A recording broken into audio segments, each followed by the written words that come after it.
우리 하나님 말씀은 오늘 에베소서 4장 1절로 6절 말씀 보겠습니다.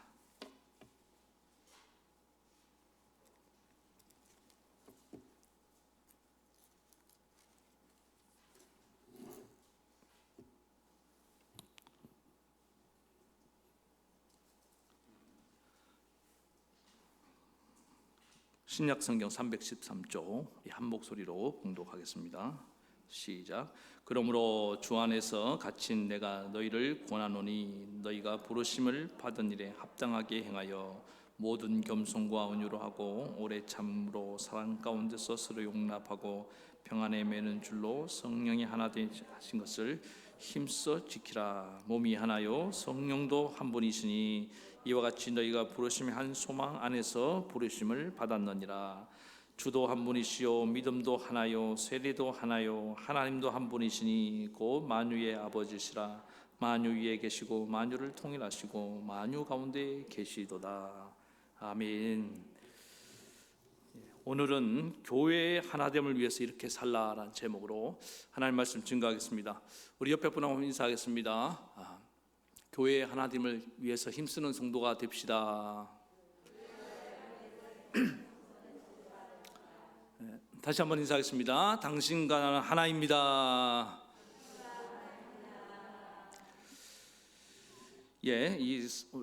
우리가 지금 에베소서 말씀을 살펴보고 있는데 사도 바울의 그 서신서들의 공통점은 주로 이제 앞부분에 우리의 믿는 바, 주로 복음의 진리, 다른 말로 하면 이제 교리라고 말씀할 수 있습니다. 교리를 다루는 내용이고 후반부는 우리가 이제 예수를 믿고 난 뒤에 어떻게 살아야 하느냐, 신앙생활의 실천의 덕목들을 다루고 있다고 이렇게 볼 수 있습니다. 오늘 이건 이 에베소서도 마찬가지인데 에베소서는 총 6장으로 되어 있습니다. 1장부터 3장까지 우리가 살펴본 그 내용이 주로 뭐냐, 우리가 믿는 바, 복음의 진리가 뭔지, 구원의 교리에 대해서 이렇게 바울이 다루었습니다. 물론 중간중간에 바울이 하나님의 놀라운 은혜를 깨달으면서 같이 기도한 내용도 있지만은 주로 핵심 내용은 뭐냐면은 우리가 믿는 그 핵심 교리다 이렇게 보시면 된다는 것입니다. 특별히 이제 에베소서 1장 조금 다시 정리를 해보면은 에베소서 1장에서는 삼일째 하나님의 구원의 경륜을 살펴봤습니다. 우리의 구원은 그냥 된 것이 아니고 성부 하나님의 선택의 복을 받았기 때문에 이루어졌다. 그 다음에 성자 예수 그리스도의 구속의 은혜, 그리고 성령 하나님의 인치심의 복을 우리가 받아서 우리의 구원이 이루어졌다. 이런 내용을 살펴봤습니다. 그리고 이어서 이런 우리의 죄인된 인간의 실상을 사도 바울이 좀 다루면서 이런 우리를 향한 하나님의 그 풍성한 은혜와 긍휼로 우리가 구원을 받았다. 그래서 우리가 뭐가 됐습니까? 우리의 관계가 변화됐다 그랬죠. 하나님과 우리의 관계가 변화되고 멀리 있던 우리가 하나님께 가까워지고 또 우리가 서로 아무 상관이 없었고 멀리 있었는데 또 이렇게 가까워져서 우리가 새로운 신분을 얻게 되었습니다. 의인의 신분을 얻게 되었고 또 자녀의 신분을 얻게 된 줄 믿습니다. 그래서 우리가 이렇게 그런 자들이 모인 것을 교회라고 말합니다. 교회는 어떤 곳이라고 말씀드렸습니까? 다 기억이 안 나죠? 기억이 안 나시는 분들은 유튜브에 올려졌으니까 한번 더 보시기 바랍니다. 교회는 어떤 곳이냐? 세 가지 이미지를 갖고 말씀드렸습니다. 교회는 하나님 나라, 우리는 하나님 나라에 다 시민이 된 줄 믿습니다. 그리고 교회는 가족이라고 그랬습니다. 하나님의 가족들이요. 또 하나 말씀드린 게 뭐입니까? 교회는 거룩한 성전이다. 우리가 함께 지어져 가고 있다. 그런 내용을 다뤘고, 그런 이 교회의 사명이 있다고 그랬죠. 복음의 비밀을 맡은 우리의 사명이 뭡니까? 그 복음의 진리를 전파하는 사명을 우리가 부여받았다. 이러면서 우리 구원의 교회가 뭔지에 대해서 이렇게 사도 바울이 먼저 이렇게 우리에게 말씀을 하고, 그 다음에 그럼 우리가 어떻게 살아야 되냐. 오늘은 이제 구체적인 실천 강령이다 이렇게 볼 수 있는데, 왜 이렇게 사도 바울이 이런 전개를 사용하느냐? 기독교는 삶을 강조하는 것 같은데 그 이전에 항상 뭘 강조합니까? 믿음을 강조합니다. 왜 그래요? 그 믿는 바가 중요하기 때문에 그렇다는 거예요. 여러분 신앙생활 잘 하려면은 기초가 중요한 점 있습니다. 그 기초가 뭐냐면 우리의 믿는 바, 믿음의 교리, 복음의 진리, 이 부분에 대해서 정확하게 잘 알고 기초가 다져져야 된다는 것입니다. 그렇지 않으면은 나는 열심히 잘 믿는데 전혀 엉뚱한 길로 갈 수 있다는 것입니다. 그래서 신앙에 있어서 열심보다 더 중요한 건 언제나 뭐다? 방향입니다. 이 방향이 더 중요해요. 물론 열심도 중요합니다. 그래서 이 잘못된 방향으로 나아가는 믿음들을 보면은 뭐 이런 게 있죠. 기복주의 들어보셨습니까? 물론 성경에 하나님의 복을 강조하고 우리는 하나님의 복으로 살아야 되는 줄 믿습니다. 근데 기복주의가 왜 잘못됐냐? 하나님 자리에 복을 올려다 놓는 거예요. 그럼 복이 중요해요? 하나님이 중요해요? 복이 더 중요한데 이런 분들은 지금 잘못된 방향을 가고 있는 거예요. 복을 주시는 하나님이 훨씬 더 중요한 줄 믿습니다. 그래서 복이 우상이 되면 안 돼요.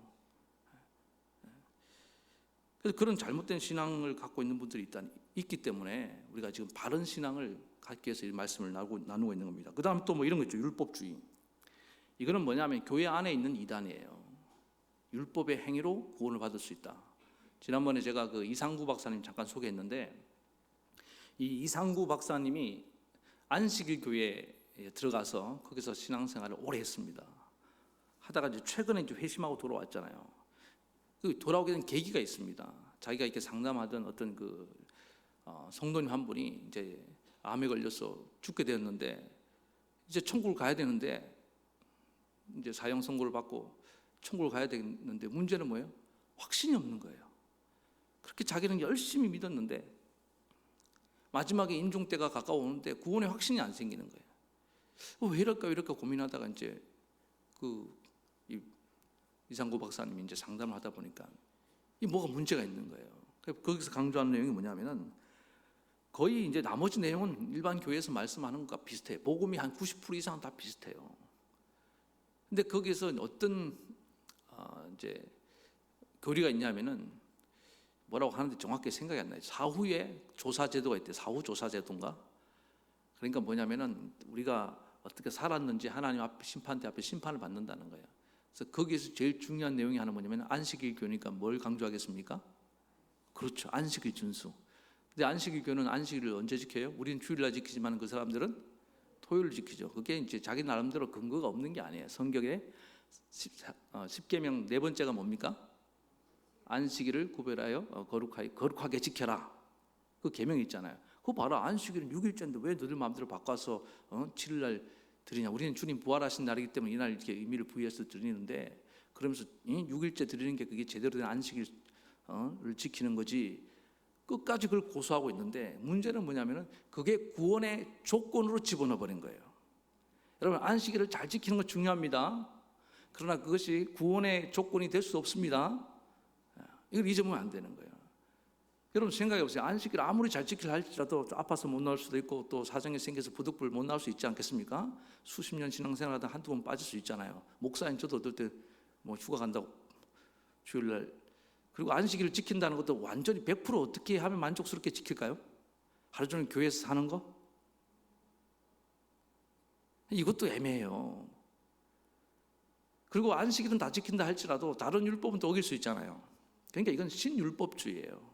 사도 바울이 그렇게 싸웠던 예수 그리스도를 믿는 믿음 외에 다른 어떤 것도 우리 십자가의 복음 외에 다른 것도 구원의 요소가 될 수 없다고 그 당시 유대주의자들이 할례를 들고 나왔잖아요. 그래서 예수님도 믿고 플러스 할례를 행해야지만 구원을 받을 수 있다. 그거 똑같은 거라고요. 그런 식으로 가르치니까 몇십 년 동안 예수 믿어도 구원의 확신 없이 살아가는 거예요. 여러분 구원에 있어서는 오직 예수 그리스도 외에는 다른 길이 없음을 믿으시기 바랍니다. 우리의 선행이 구원에 도움이 되는 게 아니에요. 그건 구원 이후에 우리의 삶으로 맺어지는 것들이지 구원의 요건으로 들어갈 수 없다고요. 이게 안식일과 신율법주의예요. 쉽게 말하면. 그러니까 이것과 싸우다가 결국 이제 그분 본인이 다시 성경을 읽고 마틴 루터처럼 성경을 읽다가 오직 나의 의는 믿음으로 살리라.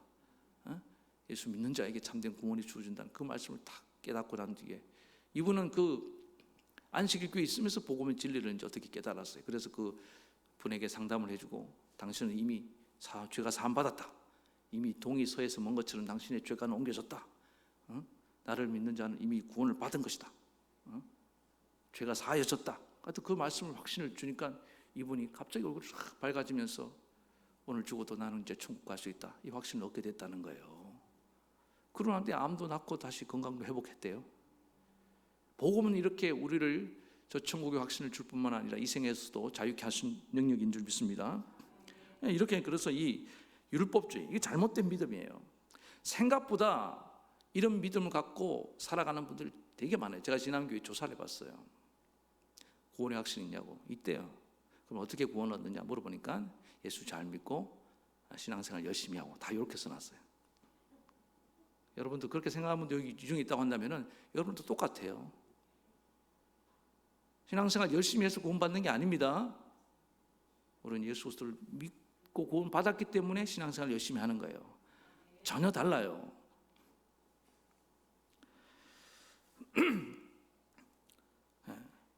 그리고 이제 또 뭐 이단들 있잖아요. 이단은 아예 그 잘못된 교리에 세워진 신앙을 말하는데 그 나중에 어떻게 됩니까? 처음에는 비슷하게 가는 것 같지만 나중에는 그 끝이 완전히 다른 길로 가는 겁니다. 다 뭐냐? 믿는 바가 잘못됐기 때문에 그렇다는 거예요.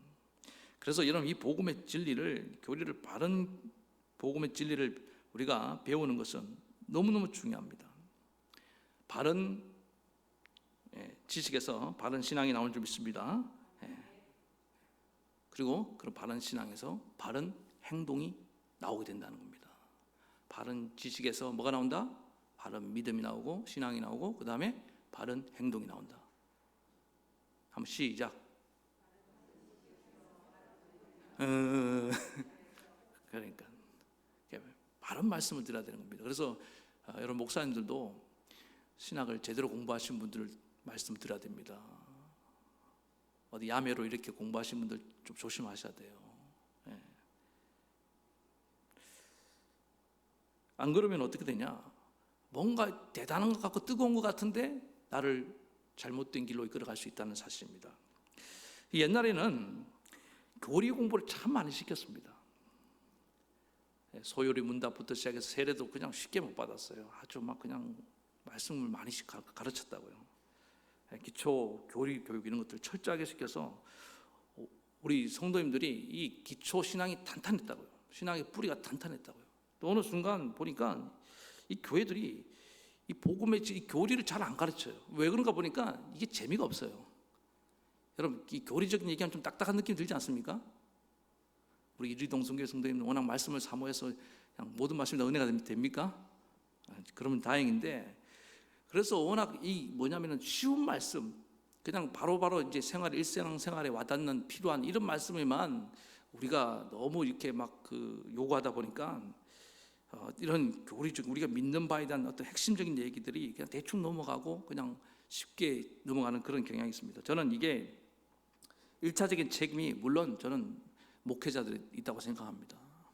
왜냐하면 우리 성도님들을 바른 진리로 이끌 사명을 부여받았는데 그 사명을 제대로 감당하지 않은 거기 때문에, 그래서 사도 바울이 얘기한 것처럼 맨날 그 젖만 먹으면 안 됩니다. 내가 막 먹고 싶은 거 쉽게 넘길 수 있는 말씀만 받으려고 그러면 안 돼요. 어느 정도 되면은 좀 딱딱한 말씀도 들어야 되는 줄 믿습니다. 그래서 수요 예배는 제가 좀 강해 설교라는 게 좀 그래요. 이 말씀을 전하는 이유가 거기에 있습니다. 그래야지만 우리가 아이들이 젖 먹었다가 이유식도 하고 그 다음에 또 딱딱한 음식도 먹고 가끔 막 그냥 기침도 하고 막 토하기도 하고 그러다가 또 계속 먹으면서 자라잖아요. 생각해보세요. 대학생이 됐는데도 젖병 물고 다니고 되겠어요? 아이고 우리 아이 잘 먹네. 그거 절대로 그게 기쁜 게 아니잖아요. 자기가 숟가락으로 밥도 떠먹을 줄 알고, 여러분들 성경 스스로 읽고 묵상도 할 줄 알고 또 연구도 할 줄 알고 큐티도 할 줄 알고 이렇게 해야지 그게 좋은 거 아닙니까? 그래야지. 여러분 보세요. 저는 가끔 이단에 넘어갔다. 구원파 있지 않습니까? 구원 받았냐? 구원 받았지. 언제 받았는데? 너 언제 구원 받는지 아나? 그 말을 들으면 갑자기 머리가 하얘지면서 나 모르는데. 봐, 너 날짜 모르는 거 보니까 너 네 생일 알아? 알지? 그래, 너 네 생일 알면서 네가 구원 받는 날을 몰라? 그럼 너 구원 받은 거 아야? 그래? 이리 와봐, 내가 가르쳐줄게. 그 따라간단 말이에요. 얼마나 어리석어요 지금 그게. 여러분 태어날 줄 알아야지 태어난 겁니까? 여러분 생각, 여러분 아이들이 여러분이 안 가르쳤으면 그 날짜를, 생일 날짜 알겠어요? 내가 태어나고도 내가 태어난 날짜를, 이거 신비한 거예요. 언제 내가 주님을 딱 만나는 순간, 어떤 분은 이게 100만 분의 1초의 구원이 일어난대요. 세례받은 날짜 말고. 주님이 내 안에 딱 들어와서 내가 거듭나는 그 시간이 아주 신비한 거기 때문에 나도 정확히 모를 수가 있어요. 내가 구원받은지 모르고 신앙생활 하는 사람도 있어요. 어떤 사람은 느낌이 확 온 분도 있지만은, 어떤 사람은 가랑비에 옷 젖듯이 오늘날 보니까 내가 구원받은 그런 사람도 있단 말이에요. 날짜가 중요한 게 아니에요. 본질이 아닌데 그만 한마디 하면 넘어간다 이 말이에요. 얼마나 기초가 약하면 그러냐고요. 또 어떤 분들, 옛날에 그 종말론자들 있잖아요. 이상한 종말론자 와서, 응? 이것도 또 비슷한데, 예수님이 언제 온다고?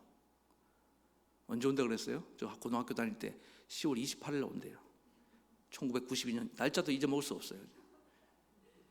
입시 앞두고 지금 시험 공부해야 되는데 그 예수님 온다고 그래서 제가 한 달 동안 방황한 적이 있기 때문에 얼마나 그때 시간이 아까운지 몰라요. 생각해 보니까 그럴 이유가 전혀 없어요. 성경에 뭐라고 말씀하십니까? 그 날과 그때는 아무도 모르고 아들도 모르고 천사들도 모르고 오직 하나님만 아시느니라. 그 말씀 하나만 해결될 문제인데 온다 그러니까 오면 준비해야 되잖아요.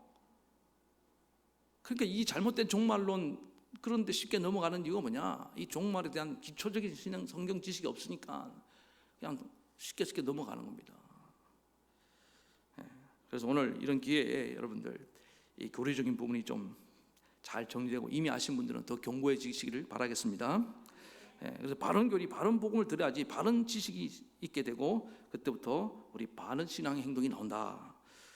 그래서 많은 성도님들 신앙생활에 문제가 있는 이유 중에 하나가 뭐냐면은 행동만 보면 안 됩니다. 우리 그 빙산일각이에요. 사실은 더 중요한 게 뭐냐? 믿는 바가 문제가 있는 거예요. 잘못 믿으니까 잘못된 신앙의 행동이 나오는 거고, 흐릿하게 믿으니까 흐릿한 신앙의 행동이 나오는 거예요. 물론 어떤 분은 이런 분도 있어요. 알고도 뭐 이렇게 좀 행동이 느린 분도 있고 좀 고집이 센 분들이 있습니다. 모세같이. 그러나 잘 보세요. 그렇게 바른 지식을 알고 있고 행동이 느린 분들은 시간이 지나면은 또 하나님이, 저는 그 말씀의 능력을 믿습니다. 하나님의 살아있는 말씀이 그를 반드시 이끌어갈 줄로 믿습니다. 그럼 모르는 사람은 어떻게 할 거예요? 길이 없는 거예요. 그래서 바른 말씀의 지식, 이 복음의 진리는 반드시 나를 바른 신앙생활로 이끌어간다니까요. 믿으시 바랍니다. 그래서 오늘 이제 본문 다시 돌아와서 오늘 이 4장부터는 어떤 말씀이라고 말씀드렸습니까? 앞부분에 우리 믿는 바, 교리에 관한 말씀을 우리가 이제 깨달았으면 구체적으로 우리가 어떤 신앙의 생활을 해야 될 것이냐, 신앙생활의 실천 강령이다 이렇게 말할 수 있습니다. 믿는 바 교리도 중요합니다. 그러나 우리가 믿고 난 뒤에 바로 천국 가는 거 아니죠. 믿고 난 뒤에 이 땅에서 우리는 신앙생활을 하다가 교회 공동체를 이루어서 함께 신앙생활을 하다가 주님 부르시면 갈 줄 믿습니다. 오늘 어떤 분 만났는데 이제 천국 가고 싶다고 그런 얘기 하시던데, 하나님은 오라 해야지 갑니다. 가고 싶다 가는 게 아니에요. 그때까지 우리가 이 공동체를 이뤄서 신앙생활 하면서, 그래서 이 신앙생활을 해야 되기 때문에 어떻게 잘하는 것이 신앙생활 잘하는 거냐, 이 부분도 사도 바울이 이렇게 다뤄주고 있는 거예요. 이게 얼마나 감사합니까? 근데 오늘 이제 이 부분은 4장에서 6장까지 총 이제 6가지 덕목으로 이렇게 나눠져 있습니다. 첫 번째가 뭐냐면은 교회의 하나됨, 4장에 나와 있는데, 그다음에 그 4장 뒷부분에 교회의 거룩한 모습, 우리가 교회는 거룩하게 살아야 된다. 그다음에 5장에 가서 사랑으로 행동해라. 그다음 5장 후반부에는 빛 가운데 살아라. 구체적인 내용도 그 안에 들어가 있습니다. 그다음에 5장 후반부부터 6장 초반부까지 성령 안에서 행동해야 된다. 그다음에 6장 후반부에 우리가 잘 아는 하나님의 전신갑주를 입고 마귀를 대적하는 영적인 싸움을 살아야 된다. 이 부분을 이제 나눠서 그렇게 또 앞으로 살펴보도록 하겠습니다. 오늘 첫 번째 시간인데 교회 하나됨에 대해서 얘기하고 있습니다. 이거 두 주에 나눠서 그렇게 말씀을 증가하도록 하겠습니다. 1절을 보겠습니다. 다시 시작. 그러므로 주 안에서 갇힌 내가 너희를 권하노니 너희가 부르심을 입은 부르심에 합당하게 행하여. 그러니까 사도 바울은 지금 감옥에 있으면서 에베소 성도들에게 너희가 바로 부름받은 거룩한 백성이다. 하나님 자녀다. 그러니까 자녀는 어떻게 살아야 된다? 자녀답게. 성도는 성도답게 살아야 된다. 여러분, 우리는 언제나 신분에 걸맞는 행동이 나와야 될 줄 믿습니다. 학생은 학생답게 살아야 돼요. 그렇지 않습니까? 군인은 군인답게 살아야 되는 거고. 너무 단순하지만 중요한 말씀입니다. 그 첫 번째 사도 바울이 강조하는 내용이 뭐냐면은 성도는 무조건 하나됨을 이루며 살아야 된다는 겁니다. 여러분, 교회의 트레이드 마크는 하나됨인 줄 믿습니다. 3절을 다시 보겠습니다. 평안에 매는 줄로 성령의 하나되게 하신 것을 힘써 지켜라. 우리가 이제 앞에 살펴본 것처럼 우리가 이 복음을 통해서 교회는 뭐예요? 전혀 다른 사람들이 이 교회 안에 들어와서 뭐가 됐습니까? 한 나라의 백성이 되고 한 가족이 되고 성전의 한 일부분이 됐다는 게 무슨 얘기입니까? 하나가 됐다는 거예요. 그럼 복음은 도저히 하나 되게 할 수 없는 것을 원수 관계에 있는 이방인과 유대인들까지도 하나 되게 만들었습니다. 당시 주인과 노예는 하나 될 수가 없어요. 신분의 차이는 이건 너무 큰 어떤 간격이 있는데 그것도 무너뜨리고 하나 되게 만들고 남녀노소도 하나 되게 만들고 이런 놀라운 변화가 일어났다는 겁니다. 근데 그 하나됨을 이루어 주었는데 더 중요한 건 뭐냐? 그걸 잘 지켜내야 된다는 거예요. 우리가 한번 은혜 받는 건 쉽습니다. 뭐가 어려워요? 그 은혜를 계속 유지하는 게 정말 중요하거든요. 교회도 마찬가지입니다. 처음에 딱 초신자 때 은혜 받으면요, 예수 딱 믿어지면요, 모든 성도들이 다 이뻐 보이고 한 가족처럼 느껴집니다. 이대로 쭉 가야 돼요. 아멘. 근데 현실 속의 교회가 어때요? 정말 무섭게 싸워요. 어떤 때는요. 제가 교회들 싸우는 거 보면 막 정말 기겁하겠더라고요. 그래서 사도 바울이 이 초대교회도 그런 문제가 있었죠. 고린도 교회 보세요. 뭐 아볼로파니, 게바파니, 뭐 바울파니, 뭐 이렇게 파가 나눠져 싸우잖아요. 아니 그 성령 충만하고 하나님 따끈따끈한 복음의 역사가 일어나는 그때도 그랬다니까요. 그러니까 우리의 이 구원을 받았지만 우리의 죄성이, 우리 인간의 이 연약한 속성이 얼마나 이게 무섭습니까? 그리고 뭐 더 큰 문제는 뭡니까? 악한 마귀가 시퍼렇게 살아서 계속 우리 교회가 하나 되는 것을 회방하는 거예요. 마귀는요, 틈만 있으면은 교회를 분열시키려고 합니다. 맞습니까? 하여튼 마귀는 하나 되는 꼴을 못 봐. 어떻게 해서든 교회를 분열시키려고 합니다. 그래서 사도 바울이 그런 안목을 가지고 너희 교회 하나됨을 지키기 위해서 힘써라. 다른 데 힘 좀 쓰지 말고 교회의 하나됨을 위해서 좀 힘쓰는 그런 모습을 보여달라. 이렇게 얘기하고 있는 겁니다. 그러면서 왜 우리가 하나됨을 지켜야 되는지 사도 바울이 이제 복습을 시켜줍니다. 4절 5절 몸이 하나요 성령도 하나이니 이와 같이 너희가 부르심의 한 소망 안에서 부르심을 입었느니라. 5절 주도 하나요 믿음도 하나요 세례도 하나요 하나님도 하나이시 만유의 아버지시라. 만유의 만유를 통일하시고 만유 가운데 계시니라. 간단히 말씀드리면은 성부 성자 성령 이 삼위일체라고 그러잖아요. 세 분이면서 한 분이에요. 세 분이 아까 말한 구원을 위해서 각각 다른 자기 역할을 감당하시는데 그분은 하나됨을 이루어서 한 목적을 가지고 뜻을 합해서 그렇게 우리를 구원해 내신 걸 믿으시기 바랍니다. 여러분 그 삼위일체 안에 놀라운 비밀 신비가 있습니다.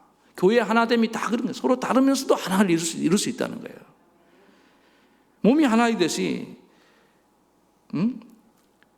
우리는 그 삼위일체 하나님께 똑같이 부름받았고 또 똑같이 그분을 믿고 똑같이 세례를 받았고 바울이 말한 것처럼 아볼로가 뭐 세례 주고 누가 세례 이게 중요한 게 아니라 누가 세례를 줬든지 다 우리 예수 그리스도 이름으로 세례 받은 줄 믿습니다. 이 삼위일체 하나님 모든 것을 하나 되게 하셨다. 이게 우리가 하나 될 이유인 거예요. 하나님이 하나이시다. 우리도 하나가 되어야 된다. 그러니까 여러분 삼위일체 교리가 얼마나 중요합니까? 근데 이 삼위일체 교리가 되게 신비한 거예요. 세 분이면서 하나래요. 이해가 돼요? 이거 이해가 되는 분들은 노벨상을 줘야 되는데 이거 인간의 머리로 이해되는 게 아니에요. 이거는 논리적으로 말이 안 돼요. 세 개면 세 개죠. 세 개면서 하나는 이게 안 되는 거거든요. 그래서 이건 하나님이 우리에게 주신 진리인 줄 믿습니다. 사람이 만든 게 아니에요. 사람은 그렇게 못 만들어요. 그래서 우리가 추구하는 하나됨의 이유는 이 세상과 전혀 다릅니다. 여러분, 이 세상도 하나됨을 추구합니다. 악한 마귀가 분열시키다 안 되니까 이제 세상을 다시 통일시키려고 합니다. 여러분, 마귀의 음모가 계략이 거기 있어요. 좀 이 세상을 좀 한번 바라보세요. 전부 다 막 하나 되는 운동을 막 하고 있습니다. 여기저기서 단체가 일어나서 어떤 뭐 회의를 통해서 막 하나됨을 이루는데, 가만히 보면 그 세상적인 하나됨의 그 중심을 들여다보니까 거기에 뭐가 없냐면은 하나님이 빠져 있어요. 그러니까 뭐예요? 하나님 없는 하나됨, 그걸 추구하고 있는 거예요. 그러나 여러분, 이거 아셔야 됩니다. 세상이 추구하는 그 하나됨의 운동들은 다 실패로 끝났습니다. 성공할 수가 없어요. 왜냐하면 이 죄인된 인간들이 모여서 하나 된다는 게 이게 쉬운 일이 아닙니다. 반드시 문제가 생겨요. 그리고 하나님이 그걸 꼴을 못 봅니다. 우리 하나님은 하나님 없이 인간이 하나 되는 것을 용납하신 적이 없어요. 그래서 하나 됐던 최초의 그 운동 중에 하나가 바벨탑 사건 아닙니까? 우리가 성을 쌓아서 우리의 이름을 내고 우리가 하나님께 대적해보자. 그런데 어떻게 됐어요? 하나님이 언어를 깨뜨려서 그들을 분열시킨 걸 믿으시기 바랍니다. 그래서 어떤 이 세상의 분열은 하나님 뜻인 경우도 있어요. 불의하고 죄악이 가득한 채로 하나 되는 거, 하나님 그 꼴을 못 봅니다. 그래서 절대적인 게 뭐냐? 우리를 유일하게 하나 되는 길은 오직 이 복음 외에는 없다. 이 십자가 외에는 우리를 하나 되게 만들 수가 없습니다. 오직 그리스도 안에서만이 하나됨이 일어나는 줄 믿습니다. 하나님을 믿을 때만이, 성령으로만이 하나됨이 일어납니다. 그래서 교회 밖 외에는 이 진정 하나됨을 실현하는 공동체가 없어요. 여러분, 이거 역사가들이 증명하고 있습니다. 야, 교회는 참 신기하다. 어떻게 저렇게 서로 다른 이 초대교회만 해도 보세요. 이방인과 유대인들 하나가 못 된다니까요. 이건 물과 기름이에요. 견원지가 아닙니다. 당시 노예제도가 있는 주인과 종이 하나가 된다? 이거는 불가능한 일이에요. 남녀가 하나가 되고 이런 모든 어떤 차별이 없어지고 다 하나가 되는, 이건 있을 수가 없는. 근데 교회 안에서는 그게 실현이 되는 거예요. 왜 이게 가능합니까? 네. 예수 그리스도 안에서 일어난 사건이기 때문에. 네. 사실은요, 이 분열과 다툼, 분쟁의 뿌리에는 그게 뭐가 있다고 했습니까? 이기심이 있다고 그랬죠. 이기심. 여러분, 이기심이 뭐냐면 나만 옳다는 거예요. 너는 틀렸다는 거 아닙니까? 그래서 인간은 하나가 못 되는 거예요. 나만 옳다는 게 다른 말로 보면 내가 진리라는 거예요. 내가 기준이라는 거예요. 여러분, 사람들이 왜 싸웁니까? 주로 시비 가리다 싸우잖아요. 시시비비. 옳고 그름 가리다 싸우잖아요. 그렇지 않습니까? 네가 옳으냐 내가 옳으냐. 아무리 봐도 내 기준에 볼 때는 네가 옳아. 근데 그 양반 기준에 볼 때는 또 그 사람이 옳아요. 이거는 답이 안 나오는 겁니다. 예? 정치로 얘기할까요? 여러분, 이해하기 쉽게. 오른쪽에 있는 사람 볼 때는 그게 옳아. 왼쪽에 있는 사람 볼 때는 어때요? 그게 옳아. 답이 나오겠습니까? 정치로 하나 안 돼요. 예? 사장님 입장에 사장님이 옳아. 노동자 입장 노동자가 옳아. 그런 관점으로서는 절대 하나됨이 일어날 수가 없습니다. 근데 교회 안에 들어오면 이 문제가 다 사라집니다. 왜? 옳은 분은 하나님밖에 없어. 여러분, 이 세상에 옳은 인간이 있습니까? 온전히 옳은 사람이 있어요? 의인은 없나니 하나도 없다는 게 그 얘기 아닙니까? 그러니까 교회 안에 오면은 나는 원래 옳은 사람이 아니니까, 하나님만 옳으니까 하나님을 기준 잡고 다 거기 맞추면 되기 때문에 하나가 일어나는 거예요. 그래서 기준이 중요한 겁니다. 그것도 모르고 이 세상 사람들은 보세요. 지금 하나님 없이 하나됨을 이루겠다? 절대 안 된다니까요.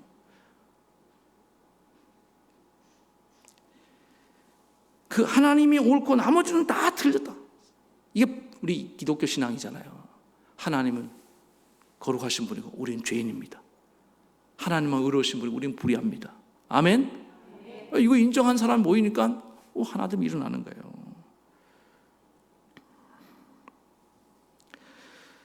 그래서 이 땅에 옳고 그름의 문제를 극복하고 하나됨을 이루는 공동체는 그래서 교회밖에 없습니다. 그래서 여러분 잊지 마세요. 이 교회는 하나됨을 이미 이루었습니다. 근데 이 이루음을 방해하는 세력이 있기 때문에 이 하나됨을 우리는 지켜내야 될 줄 믿습니다. 초대교회 때도 이방인 아까 말 유대인이 하나됨을 이루었는데, 예? 그때도 생각해보세요. 주인과 노예가 아까 좀 얘기했지만은 하나가 되고, 당시 있었던 그런 당시 문화라든지 관습이라든지 정치 제도 이런 사고 방식으로는 이게 도대체 불가능하다는 거예요. 근데 복음이 들어오니까 주인이 노예를 바라보는 시각이 바뀌는 겁니다. 노예가 주인을 바라보는 시각이 바뀌는 거예요.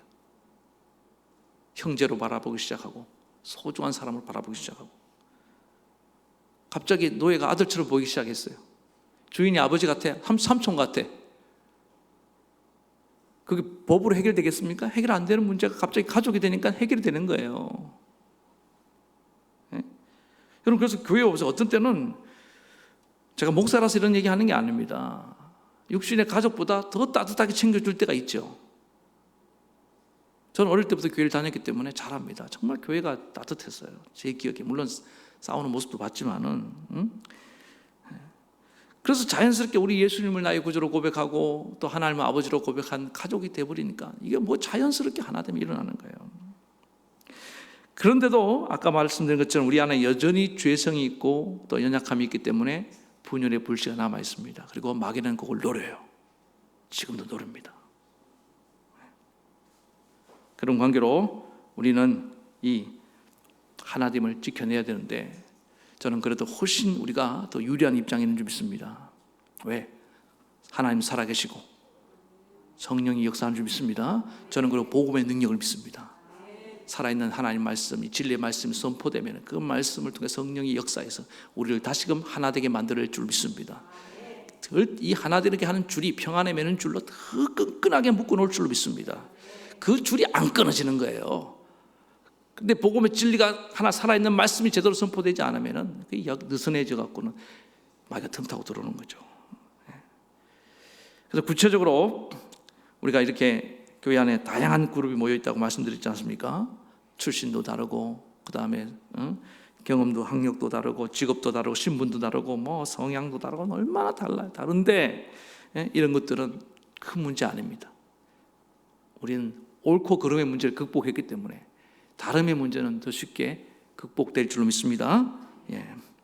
예수님 12제자도 보세요. 그 안에 다양한 직업, 제가 조사를 해보니까 주로 뭐 잘 모르는 분들은 맨날 고기 잡고 이런 얘기 나오니까 예수님의 제자들은 다 어불 출신이라고 생각했는데 그렇지 않아요.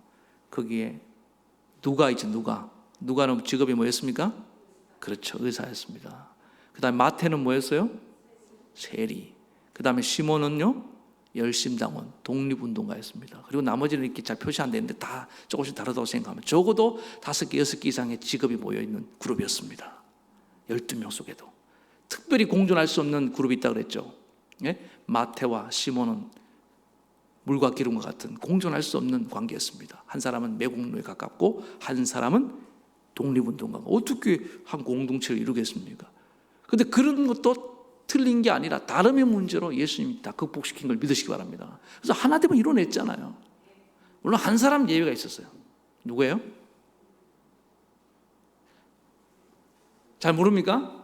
그 중에 하나 되지 못한 한 사람, 마지막 끝까지 하나 되지 못한 한 사람이 있었습니다. 누구예요? 성 갓시, 가룟 유다. 근데 그 이유가 성경은 분명히 말씀하고 있어요. 맨날 예수님 따라다니면서 랍비어 그랬잖아요. 구원받지 못했습니다. 예수님을 구주로 영접하지 않기 때문에 그는 극복하지 못한 거예요. 복음의 진리 안에 들어오지 못하면요, 누구도 예외 없습니다. 지금도 교회 안에 계속 하나 되지 못하고 분열을 끝까지 그 분열의 불씨로 남아있는 사람들 거의 그래요.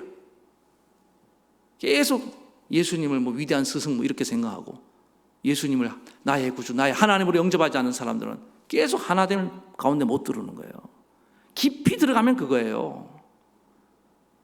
다름의 문제는요, 그건 얼마든지 넘어설 수 있다는 거. 지금 여기서 다루는 게 뭐냐면은 사도 바울이 뭐 모든 이제 나와요. 이 구체적으로 그러면 하나됨을 위해서 우리가 어떤 덕목을 갖고 살아야 되냐. 오늘 보니까 모든 겸손으로 또 온유로 그 다음에 사랑으로 용납하고 오래 참 이런 얘기를 하는데 이게 뭐냐면 거의 다름의 문제예요. 교회 안에서 다름의 문제는 우리는 왜 옳고 그름의 문제를 극복했기 때문에 우리 그리스도 진리 안에 들어왔기 때문에 전제가 깔고 시작한다니까요. 우리의 전제는 뭡니까? 한 가족이라는 전제예요. 여러분 어디 가서 외국 같은 데서 아니 뭐 다른 지역에서 예수 믿는 사람 만나면 괜히 그냥 뭔가 막 땡기죠. 이거 안 땡기는 분들은 좀 의심해 봐야 되는데, 나는 어디 가서 예수 믿는다 그러면 그냥 좋아. 식당 가도 사장님이 예수 믿는다 그러면 그냥 마음이 푸근하고. 왜 그래요? 피가 우리 가족이기 때문에 그런 거예요. 얼마나 중요한데요. 그래서 그런 전제를 깔고 시작하기 때문에 공동체가 하나 되기가 너무 쉬운 거예요.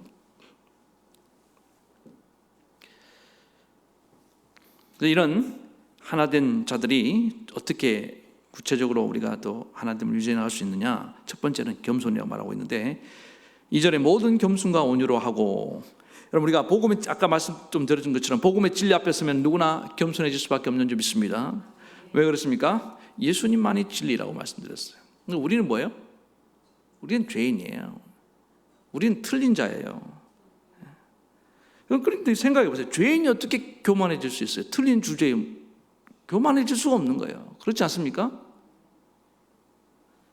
그러니까 교만한 사람은 이미 자기가 죄인이 아니라는 거예요. 이거는 나는 안 틀렸다는 거예요. 그러니까 다시 말해서 안 믿는 거예요. 예수님을 정말로 믿으면요 절대로 교만해질 수 없습니다. 그래서 저는 가끔 뭐 교회 안에서 교만한 분들 보면 저분이 정말 예수님을 믿고 있나? 나의 구주로 영접했나? 저는 그것부터 의심해 봅니다. 그래서 제가 다른 거 안 물어보고 그거 꼭 물어보려고 그래요. 겸손이라는 건 뭐냐면은 단순히 나를 낮추는 게 아니에요. 누굴 높이는 겁니까? 상대방을 높이는 거예요. 예수님 앞에서 나를 낮추고 그분을 높이는 겁니다. 이 당시 겸손이라는 것은 참 웃기죠. 이건 노예들만의 덕목이었다는 거예요. 노예들의 덕목, 낮은 자들의 덕목. 그러니까 윗사람, 뭐 주인들, 뭐 권력 있는 사람, 힘 있는 사람들은 겸손할 이유가 없어. 교만한 듯 됐어요. 얼마나 이런 세상이 이 어떤 윤리 도덕이 땅에 떨어져 있습니까? 그래서 종을 부려야 되는데 주인이 겸손하게 존댓말을 한다든지 이렇게 뭐 하면은 큰일 나요. 야, 네가 종이가? 왜 그렇게 해? 이렇게 된다고요.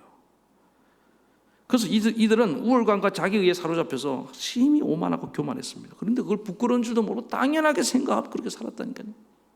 너 오늘 예수 믿고 나니까 아니야. 주인은 누구밖에 없어요? 예수님밖에 없어. 내 노예가 농이야. 내 형제야.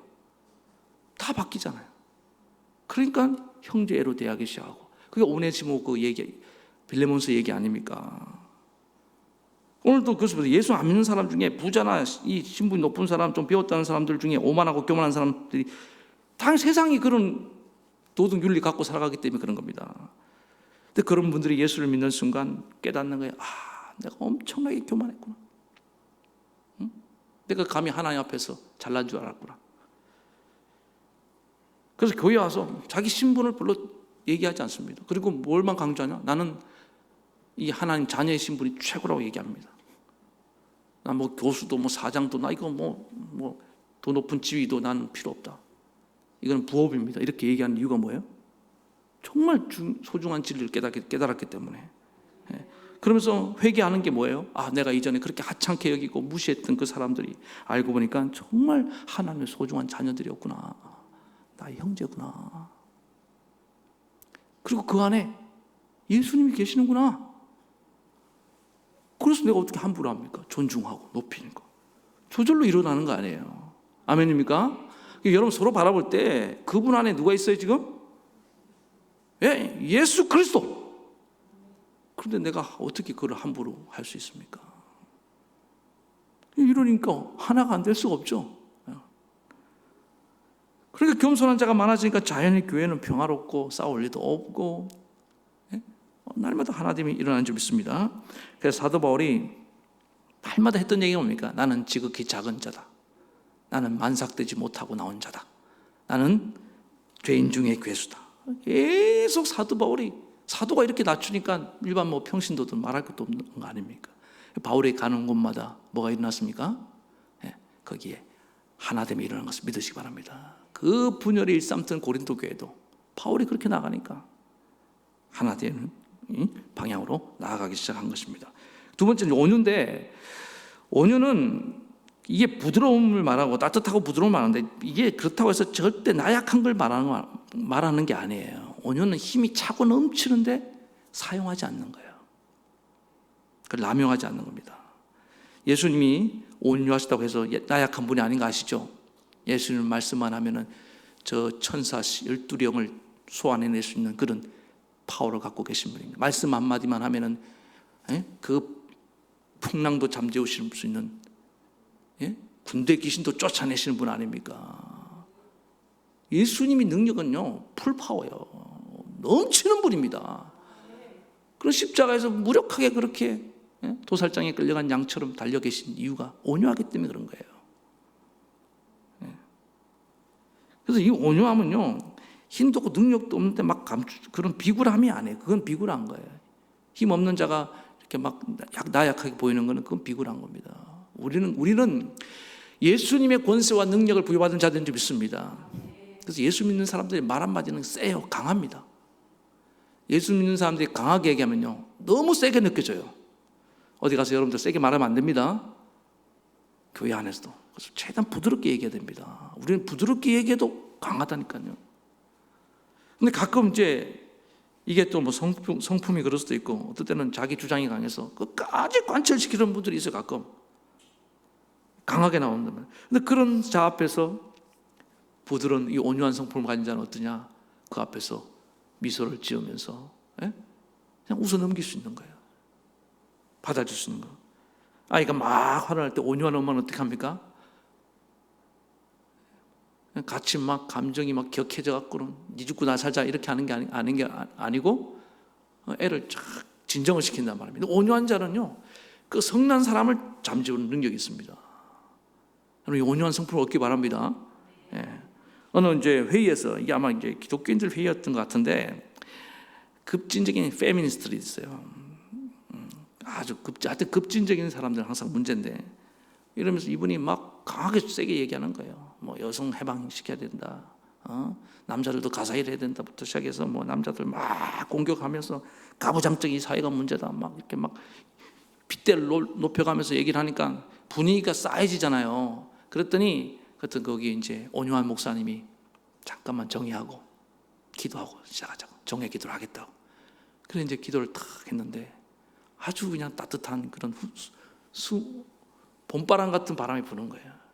그래서 그 기도가 은혜가 됐는지 그 좀 전까지 핏대를 높이면서 막 투사가 됐던 그분이 눈물을 툭 흘리면서 이렇게 싹 가라앉더라는 거예요. 이게 온유한 자의 힘인 줄 믿습니다. 그래서 그런 분위기를 평화롭게 만들고 하나됨을 이루내는 거예요. 여러분, 하나님은 이렇게 온유한 자를 통해 일하기, 온유한 자가 많아지기 원한다는 겁니다. 저는 우리 교회가 참 온유한 분들이 많아요. 큰 소리 치는 분들이 없어요. 제가 와서 보니까 참 신기하대요. 우리 교회, 우리 동성교회 온유한 분들이 참 많으신 것 같아요. 제가 그래서 참 편안합니다. 감사합니다. 근데 이 온유한 자는 나중에 온유한 자가 잘 보면요, 그 사람이 뭐가 되어 있냐면 리더가 되어 있어요. 신기하죠? 막 소리치는 사람은 어디가 없어요.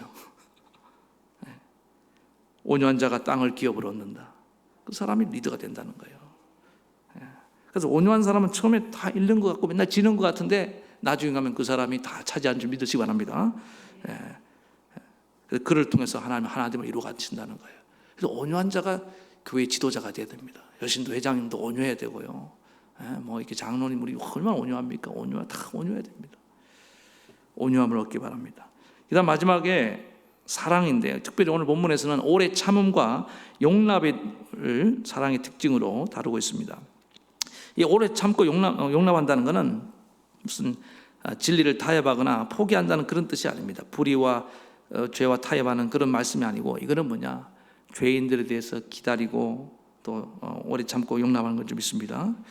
근데 교회 안에 우리가 보통 거룩해진 성도들, 그러니까 구원받은 성도들이 모인 곳에 교회라고 말씀드렸습니다. 그런데 현실 속에서 교회에 구원받지 못한 자들이 있을까요, 없을까요? 있습니다. 통계를 내보니까 좀 있대요. 그러면은 그분들의 있던 주장들이 복음의 진리에서 벗어난 주장을 할 수가 있습니다. 틀리는 문제를 얘기할 수 있습니다. 또 어떨 때는 이 교회 안에 그런 죄성들이 막 드러날 때가 있어요. 그래서 참지 못하고 또 공동체 질서를 막 어지럽힌다거나 아니면은 또 뭐 둘째 아들처럼 막 거역하고 에이 나 싫다고 막 뛰쳐나가 버립니다. 아니면 또 이단에 빠지거나. 그럴 때 그들에 대해서 어떻게 해야 되겠습니까? 포기해버려요? 잘라버려요? 아니, 그때 취해야 될 태도가 오래 참음입니다. 그리고 뭐예요? 용납입니다. 왜 그렇습니까? 우리는 하나님의 능력을 믿습니다. 아멘? 하나님의 그 오래 참으심의 능력을 믿습니다. 우리도 사실은 죄인 되었을 때 하나님의 오래 참으심으로 우리가 들어온 거예요. 맞습니까? 그래서 그런 복음의 능력을 믿기 때문에 하나님이 변화시켜 주실 것이다. 그래서 참는 거예요. 우리의 오래 참의 근거는 하나님께 있습니다. 우리의 용납의 근거도 하나님께 있어요. 우리 자신이 근거로 참는 거 아니에요. 인간적으로 생각하면요 12분도 더 내칠 수 있습니다. 언젠가 때가 되면 하나님이 그를 만지시고 그를 회개시키고 돌아오게 하실 줄 믿습니다. 그걸 믿고 기다리는 겁니다. 죄를 용납하는 게 아니에요. 죄인을 용납하는 거예요. 그 죄인을 돌이키기를 기다리는 겁니다. 참고 기다리는 거예요. 이게 제전한가요? 죄송합니다. 야곱이 12아들을 어떻게 했습니까? 얼마나 문제가 많았습니까? 오래 참고 용납했더니 이스라엘 12지파로 세우고 믿으시기 바랍니다. 예수님이 12제자를 오래 참고 용납했더니 초대교회 가룟 유다 말고 다 사도가 되었어요. 오늘 잊지 마시기 바랍니다. 그래서 하나님 우리 교회는 이렇게 사랑으로 잘 오래 참고 용납하는 교회 되길 축원합니다. 오늘 결론입니다. 우리 그리스도의 은혜로 유일하게 하나됨을 이룬 공동체가 뭐라고요? 교회입니다. 그래서 우리 이 하나됨은 너무 귀합니다. 교회의 공동체를 너무 귀하게 생각해야 됩니다. 지구상에 유일하게 하나된 공동체 교회밖에 없어요. 이 교회가 하나된 모습을 세상에 자꾸 보여줍니다. 아, 하나됨이 저런 거구나. 이걸 잘 지켜내야 됩니다. 우리 교회를 통해서 세상 사람들이 하나됨의 어떤 모델로 삼는 역사가 일어나길 축원합니다. 그 하나됨을 어떻게 지켜내야 됩니까? 교만이 아니라 겸손함으로, 강함이 아니라 부드러움, 온유함으로, 또 죄와 불의가 있더라도 사랑으로 오래 참고 용납함으로 이 하나됨을 잘 지켜내서 날마다 더욱더 하나 되어 나가는 거룩한 공동체 되길 간절히 축원합니다. 우리 말씀 생각하시면서 찬양 한번 부르겠습니다. 예수 우리 왕이여.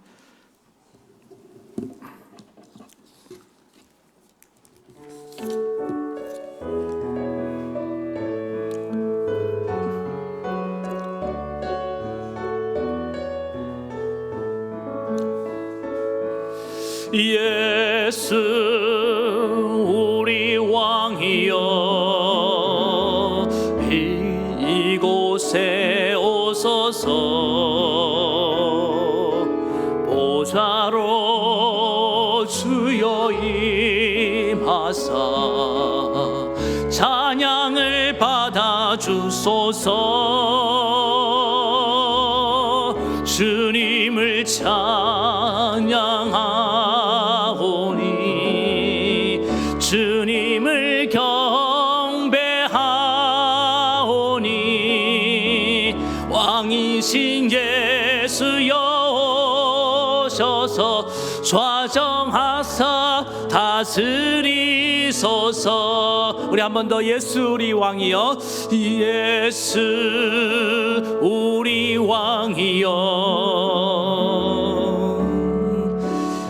이곳 오셔서 보좌로 주여 임하사 찬양을 받아 주소서 주님을 찬양하오니 주님을 경배하오니 왕이신 예수여 오소서 좌정하사 다스리소서. 우리 주님을 찬양하오니 주님을 찬양하오니 주님을 경배하오니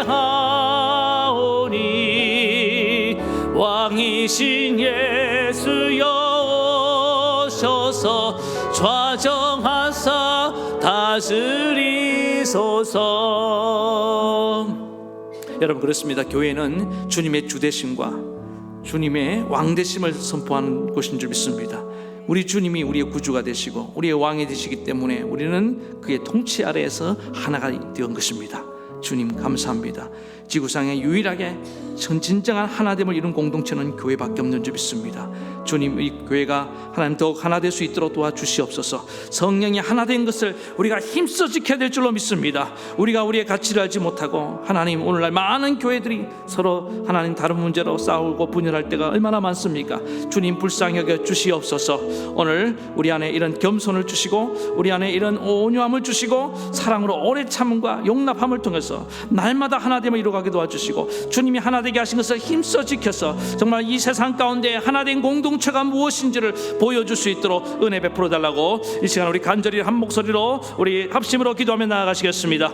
하나님 아버지, 이 시간에 간절히 기도하며 나아갑니다. 오 하나님 아버지, 주님의 그 피 흘리심으로 아버지 하나님, 우리 교회가 이렇게 하나가 되었습니다. 주님, 우리가 도저히 하나 될 수 없는 사람들임에도 불구하고 서로 다 다름에도 불구하고 오늘 이 복음의 진리 안에서 우리가 아버지 우리의 죄인됨을 인정하고 우리가 틀렸음을 인정하고 아버지 하나님 이렇게 하나됨을 이루고 우리가 하나의 가족이 되고 한 백성이 되고 아버지 하나님 거룩한 성전이 되어서 함께 지어져 가고 있습니다. 오 하나님 아버지, 주님 성령이 하나 된 것을 우리가 힘써 지켜야 될 줄로 믿습니다. 성령을 이렇게 우리에게 한 몸 이루어 주셨는데 하나 되게 해주셨는데 오늘 우리가 아버지 복음의 진리를 잘 알지 못하고 우리의 마음이 높아지고 교만해져서 저 악한 마귀에게 속아서 아버지 하나님 우리가 서로 갈등하며 다투며 분열할 때가 얼마나 많습니까? 주여, 악한 마귀가 절대로 틈타지 못하도록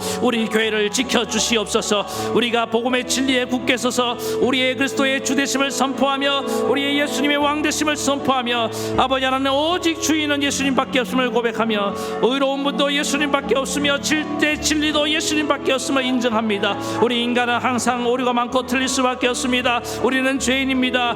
감히 우리는 고개를 들 수 없는 자들입니다. 그는 우리를 용납해 주시고 그는 우리를 죄를 사하여 주시고 그는 우리를 자녀 삼아 주시고 천국의 백성 되게 하시고 우리를 한 가족으로 만들어 주셨습니다. 우리의 사회적인 같은 지위나 아버지 하나님 사회적으로 갖고 있는 모든 우리의 다름들이 아버지 우리의 학력이라든지 우리의 경제적인 문제들이 결코 하나님을 깨뜨릴 수 없는 줄로 믿습니다.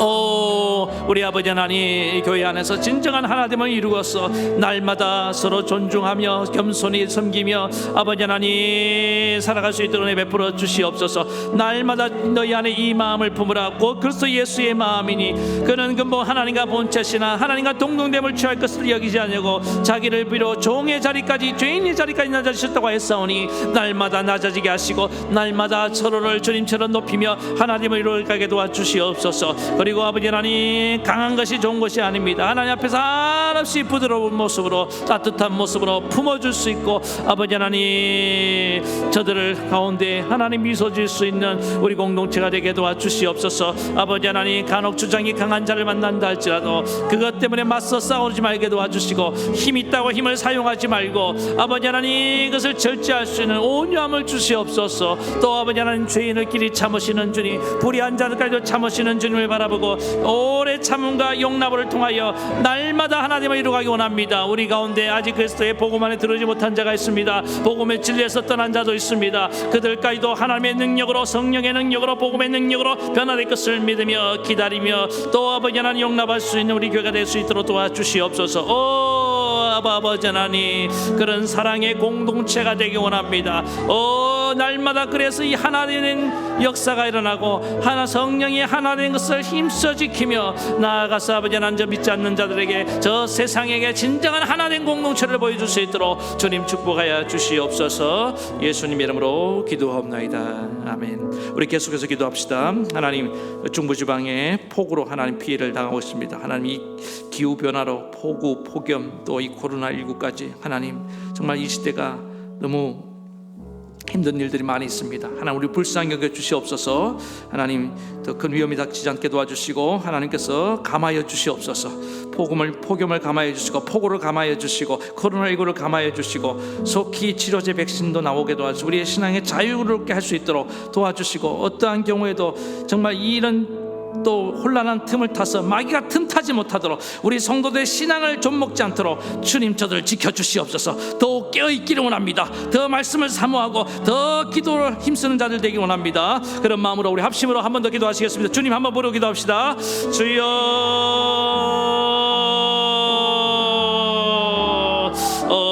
하나님 아버지 간절히 기도합니다. 오늘 이 시대 아버지 하나님 정말 인간의 이런 무분별한 탐욕과 개발로 아버지 하나님 저 악한 마귀에게로 이 지구상이 지금 불타오르고 있습니다. 기후변화로 말미암아 한 곳에서는 아버지 하나님 폭우로 홍수가 나고 있고 한 곳은 아버지 하나님 불에 타 말라 들어가고 있습니다. 또 아버지 하나님 저 코로나19 바이러스가 온 세계를 뒤엎고 있습니다. 주여 이 마지막 때에 아버지 하나님 우리를 불쌍히 여겨주시고 하나님 재앙을 감하여 주시기 원합니다. 그래서 하나님의 거룩한 백성들이 위협당하지 않게 도와주시고 아버지 하나님 어려움당하는 영혼들을 불쌍히 여겨주시기 원합니다. 이러할 때 하나님을 발견하게 도와주시옵소서. 더 하나님을 간절히 찾을 때인 줄 믿습니다. 너희가 나를 간절히 찾으면 만나려고 했사오니 아버지 하나님 혼란한 틈을 타서 우리의 신앙이 나태해지거나 우리의 신앙이 불신앙에 빠지거나 우리의 신앙이 저 마귀의 유혹에 넘어가거나 마귀의 저 관계에 넘어가지 않도록 주님 도와주시옵소서. 깨어있기를 원합니다. 하나님 저들의 신앙을 붙들어 주시옵소서. 우리 공동체가 이럴 때 더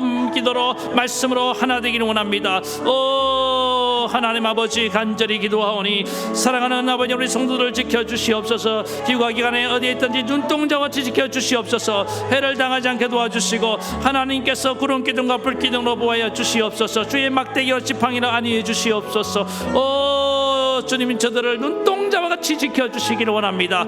하나님이 역사해 주셔서 아버지 하나님 안전하게 돌아올 수 있게 도와주시옵시며 날마다 하나 우리 자녀들 어디에 있든지 지켜주시옵소서. 우리 믿음의 자녀들을 지켜주시옵소서. 저들의 믿음을 지켜주시옵소서. 저들의 생각을 지켜주시옵소서. 저들의 마음을 지켜주시고 저들의 출입을 지켜주시고 저들의 인간관계를 지켜주시고 진로를 지켜주시고 모든 삶의 영역을 지켜주시고 다스리시옵소서. 주님이 다스려 주시옵소서. 하나님이 인도해 주시고 역사해 주시기를 원하오며 예수님의 이름으로 간절히 기도하옵나이다. 아멘. 거룩하신 하나님 아버지 오늘 성령이 하나 되게 하신 것 오늘 복음의 진리 안에서 우리가 한 몸을 이루고 한 공동체가 되었습니다. 하나님이 하나 되게 하신 것을 가벼이 여기지 말고 이걸 힘써 지킬 수 있게 도와주시옵소서. 저 악한 마귀가 틈을 노리며 우리 공동체를 분열시키려고 할 때가 얼마나 많습니까? 그때마다 오늘 복음의 진리로 우리를 무장하고 또 겸손과 온유함으로 사랑, 특별히 오래 참음과 용납함으로 우리가 이렇게 잘 무장해서 날마다 이 하나됨을 잘 지켜가고 또 이 세상 사람들에게 정말 하나된 모습을 보여주어서 교회가 천국 같은 곳이라는 것을 알고 저들이 함께 동참할 수 있도록 은혜 베풀어 주시옵소서. 오늘도 이 밤에 기도한 주님의 은혜를 사모하는 주의 종들 넘치는 은혜를 부어 주시옵소서. 특별히 아버지 하나님 지금 중부지방에 또 폭우와 이 남부지방의 폭염 또 전 세계 코로나19가 기후변화로 인간의 탐욕이 불러온 하나님 그런 결과인 줄 믿습니다. 주님 그러할지라도 국리를 잊지 마옵소서. 불쌍히 여겨 주시옵소서. 이 가운데도 하나님 은혜로 우리가 이겨내기를 원합니다. 감하여 주시고 하나님 믿음 잃지 않게 도와주시고 믿음이 떨어지지 않게 도와주시고 어디에 있든지 하나님 저들 믿음을 붙잡아 주시고 하나님 저들의 생명을 주장해 주시옵소서. 우리 성도들 하나님 눈동자같이 지켜주실 줄 믿습니다. 오늘 이 밤에 은혜 주심을 감사합니다. 아픈 데 손을 얹으세요. 주님 오늘도 약속을 믿고 기도하며 나아갑니다. 하나님 손을 얹을 때마다 주님 강한 믿음을 주시옵소서. 내 의심 연약 내 믿음 이 연약한 믿음을 붙들어 주시옵소서. 주여 나의 믿음 없음을 도와주시옵소서. 할 수 있거든이 무슨 말이냐. 믿는 자에게는 능치 못함이 없다고 했사오니 주님 내 믿음대로 될지어다. 주님 깨끗함을 얻을지어다. 예수님의 그 능력으로 주님이 이미 나를 위해서 십자가를 지시고 채찍에 맞으심으로 너희를 나음을 얻었다고 하였사오니 오늘 내게 나음을 허락하신 줄 믿고 감사합니다. 나를 고쳐주시오니 감사합니다. 주님의 이름을 증거하겠습니다. 나를 통해 영광 해방받아 주시옵소서. 다시는 재발하지 않게 도와주시옵소서. 오늘 온나는 예배 드린 자들에게도 이 놀라운 치료의 은혜가 임하게 도와주시옵소서. 주님 고쳐주심을 믿고 감사하며 이 모든 말씀 예수님의 이름으로 간절히 기도하옵나이다. 아멘. 이제는 우리 주 예수 그리스도의 크신 은혜와 하나님 아버지의 만극하신 사랑하심과 성령의 감동, 감화, 교통, 위로 역사하심이 성령이 하나 되게 하신 것을 겸손과 온유와 오래 참과 용납으로 잘 지켜서 이 세상 사람들에게 진정한 하나된 공동체를 증거하기를 원하는 모든 사랑하는 성도들 머리머리 위에 저들의 가정과 자녀와 생업과 이 나라 이 민족에까지 영원토록 함께하옵시기를 간절히 축원하옵나이다. 아멘.